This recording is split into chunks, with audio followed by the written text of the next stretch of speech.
নবম শ্রেণীর সকল শিক্ষার্থীদের জানাই এ টু জেড লার্নিং স্কুলে আবারও স্বাগতম। 2024 সালের বার্ষিক মূল্যায়ন পরীক্ষার সিলেবাস ও নম্বর বন্টন নিয়ে আমি হাজির হয়ে গেলাম। আজকের ভিডিওতে দেখাবো জীবন ও জীবিকার সিলেবাস এবং নম্বর বন্টনটি। প্রথমে দেখে নিই জীবন ও জীবিকার সিলেবাসটি। এখানে দেখতে পাচ্ছ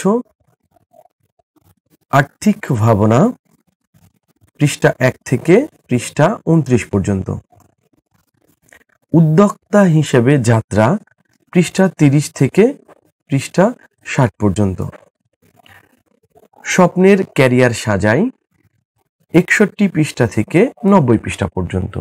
এই হচ্ছে জীবন ও জীবিকার সিলেবাস। এখন আমরা মূল্যায়ন কাঠামোটি দেখে নেব। দেখতে পাচ্ছ ধারাবাহিক মূল্যায়ন এখান থেকে থাকছে 30% এবং সামষ্টিক মূল্যায়ন অর্থাৎ লিখিতর জন্য থাকছে 70%। শিক্ষণকালীন মূল্যায়নের যে 30 নম্বর সেটির জন্য থাকছে অ্যাসাইনমেন্ট বা ব্যবহারিক কাজ থেকে থাকছে 10 নম্বর, অনুসন্ধানমূলক কাজ প্রকল্প প্রতিবেদন উপস্থাপন থেকে থাকছে 10 নম্বর। এখানে পৃষ্ঠাগুলো দেওয়া হয়েছে তুমি দেখতে পাচ্ছ। শ্রেণীর কাজ থেকে থাকছে 10 নম্বর। এই হচ্ছে শিক্ষণকালীন মূল্যায়ন থেকে 30%। এই পর্যায়ে আমরা দেখে নেব লিখিত 100 নম্বরের পরীক্ষার জন্য প্রশ্নের ধারা ও নম্বর বন্টন। বিষয় জীবন ও জীবিকা, শ্রেণী নবম। এটি হচ্ছে সামষ্টিক মূল্যায়ন, লিখিত পরীক্ষার নম্বর 100, সময় 3 ঘন্টা। ক বিভাগে থাকছে নৈর্ব্যক্তিক প্রশ্ন। নৈর্ব্যক্তিক প্রশ্নে থাকছে 2টি ভাগ। বহু নির্বাচনী প্রশ্ন থেকে থাকছে 15টি প্রশ্ন, 15টিরই উত্তর দিতে হবে। প্রতিটি প্রশ্নের জন্য 1 নম্বর করে, মোট 15 নম্বর। এক কথায় উত্তর থেকে 10টি প্রশ্ন থাকছে, প্রতিটি প্রশ্নের উত্তর দিতে হবে এবং প্রতিটি প্রশ্নের জন্য 1 নম্বর করে, মোট 10 নম্বর। খ বিভাগে থাকছে সংক্ষিপ্ত উত্তর প্রশ্ন। 10টি প্রশ্ন থাকবে, 10টি প্রশ্নের উত্তর দিতে হবে, প্রতিটি প্রশ্নের জন্য 2 নম্বর করে, মোট 20 নম্বর। ঘ বিভাগে থাকছে রচনামূলক প্রশ্ন, দৃশ্যপটবিহীন।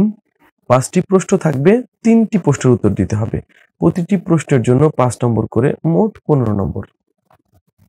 ঘ বিভাগে থাকছে রচনামূলক প্রশ্ন, দৃশ্যপট নির্ভর। প্রতিটি দৃশ্যপটের বিপরীতে 2টি প্রশ্ন থাকবে, 7টি প্রশ্ন থাকবে, 5টির উত্তর দিতে হবে, প্রতিটি প্রশ্নের জন্য 8 নম্বর করে, মোট 40 নম্বর।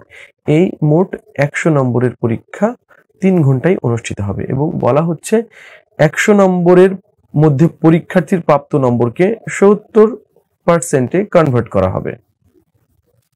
এখন আমরা জীবন ও জীবিকার বার্ষিক সামষ্টিক মূল্যায়ন 2024-এর নমুনা প্রশ্নটি দেখে নেব। দেখতে পাচ্ছ বিষয় জীবন ও জীবিকা, শ্রেণী নবম, পূর্ণমান 100। ক বিভাগ নৈর্ব্যক্তিক প্রশ্ন। প্রথমে থাকবে 15টি প্রশ্ন দেখতে পাচ্ছ। এখানে এমসিকিউ আকারের 15টি প্রশ্ন রয়েছে, ক, খ, গ, ঘ। সঠিক উত্তরটি দিতে হবে। এভাবে 15টি প্রশ্ন থাকবে, দেখতে পাচ্ছ 15টি প্রশ্ন আছে। এরপরে 16 থেকে 25 পর্যন্ত এক কথায় উত্তর, 10 নম্বর। দেখতে পাচ্ছ 25 পর্যন্ত।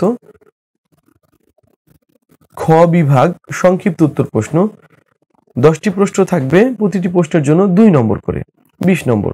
দেখতে পাচ্ছ 1 থেকে শুরু করে এই যে 10 পর্যন্ত সংক্ষিপ্ত উত্তর প্রশ্ন, সংক্ষিপ্ত উত্তর করতে হবে। গ বিভাগ রচনামূলক প্রশ্ন, দৃশ্যপটবিহীন। 5টি থেকে 3টির উত্তর করতে হবে। দেখতে পাচ্ছ 1, 2, 3, 4, 5 থাকবে, যে কোনো 3টির তুমি উত্তর করতে পারবে। ঘ বিভাগে থাকছে রচনামূলক প্রশ্ন, দৃশ্যপট নির্ভর। 7টি থেকে যে কোনো 5টির উত্তর করতে হবে এবং প্রতিটি প্রশ্নের বিপরীতে, দৃশ্যপটের বিপরীতে 2টি করে প্রশ্ন আছে। দেখতে পাচ্ছ 2টি করে প্রশ্ন আছে, প্রত্যেকটিতে 2টি করে প্রশ্ন আছে। ঠিক এভাবে নমুনা প্রশ্নে প্রশ্ন থাকবে। ঠিক এইভাবেই তোমার ফাইনাল পরীক্ষায় প্রশ্ন আসবে। যারা আমার চ্যানেলে নতুন, এখনো যারা অন্যান্য বিষয়গুলোর নম্বর বন্টন দেখুন, উপরে আই বাটন চলে এসেছে, সেখানে ক্লিক করে অন্যান্য ভিডিওগুলো দেখে নিতে পারো। এতক্ষণ ধরে ভিডিওটির সাথে থাকার জন্য তোমাদেরকে অসংখ্য ধন্যবাদ। দেখা হবে আবার নতুন ভিডিওতে, সে পর্যন্ত আল্লাহ হাফেজ।